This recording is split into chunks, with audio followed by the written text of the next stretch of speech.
Сәлеметсіздер ме, құрметті оқушылар? Сіздерді жаңа оқу жылымен құттықтаймын. Кел, балалар, оқылық. Оқығанды көңілге ықыласпен тоқылық. Оқысаңыз, балалар, шамнан шырақ жағылар.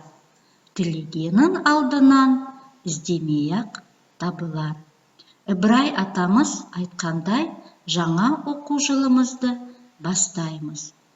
Оқу бағдарлама бойынша бірінші бөлім «Менің отаным Қазақстан». Бірінші сабақ. Қазір, балалар, видеоролик тамашалаудан сабағымызды бастаймыз. Видеороликті қарап, сабақтың тақырыбын анықтайсыңдар. Видеоролик не туралы сұраққа жауап бересің.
Қазақстанның қалаларын көрдік.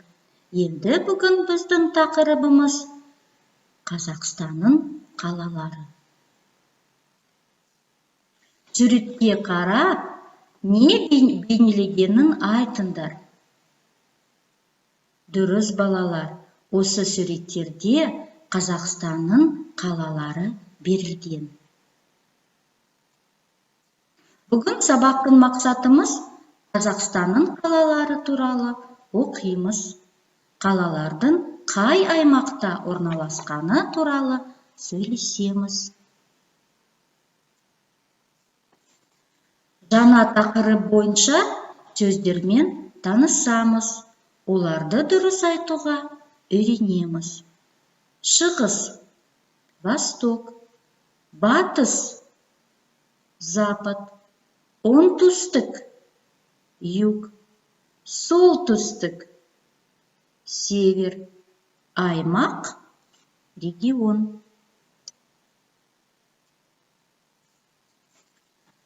Қазір балалар Қазақстан карта бойынша жұмыс жасаймыз. Қазақстанда қандай қалалар барын танысып көресіңдер. Содан соң жауабыңды тексересіңдер.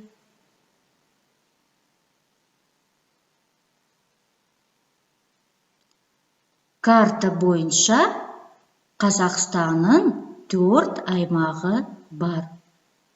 Солтүстік аймақ, оңтүстік аймақ, батыс аймағы және шығыс аймағы.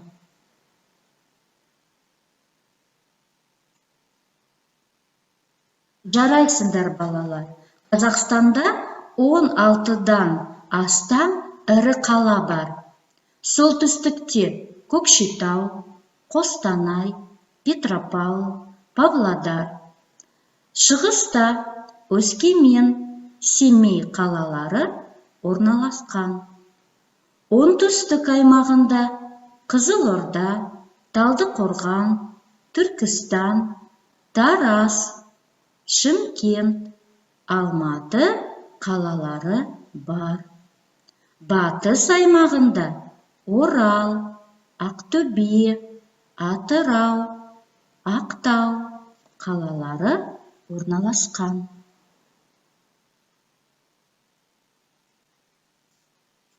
Мәтінмен жұмыс жасаймыз.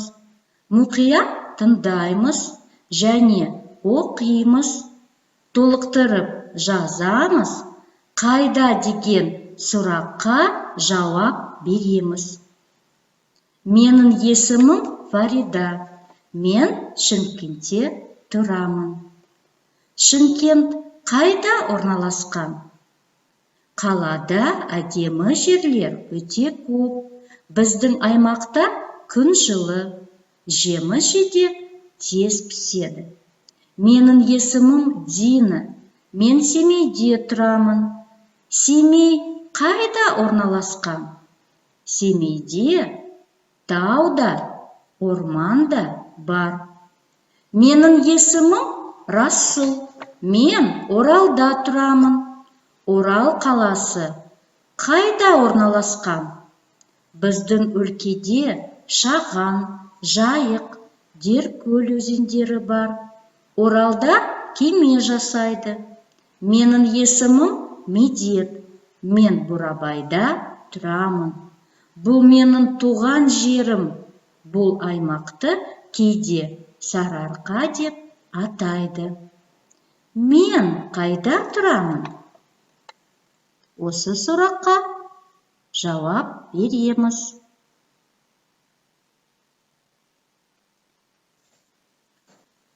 Енді оқыған мәтін бойынша сәйкестендіресіңдер. Шымкент оңтүстікте орналасқан. Орал батыс аймағында орналасқан. Семей шығыста орналасқан. Медет қайда тұрады? Медет солтүстік аймағында өмір сүреді. Балалар, енді сабақты бекітеміз, қорытынды жасаймыз. Сендерге сұрақтар берілген. Бірінші сұрақ. Қазақстанның солтүстік аймағында қандай қалалар орналасқан? Екінші сұрақ. Оңтүстік аймағында қандай қалалар бар? Үшінші сұрақ. Батыста қандай қалалар орналасқан? Төртінші сұрақ. Шығыс аймағында қалалар бар ма? Бар болса, қандай?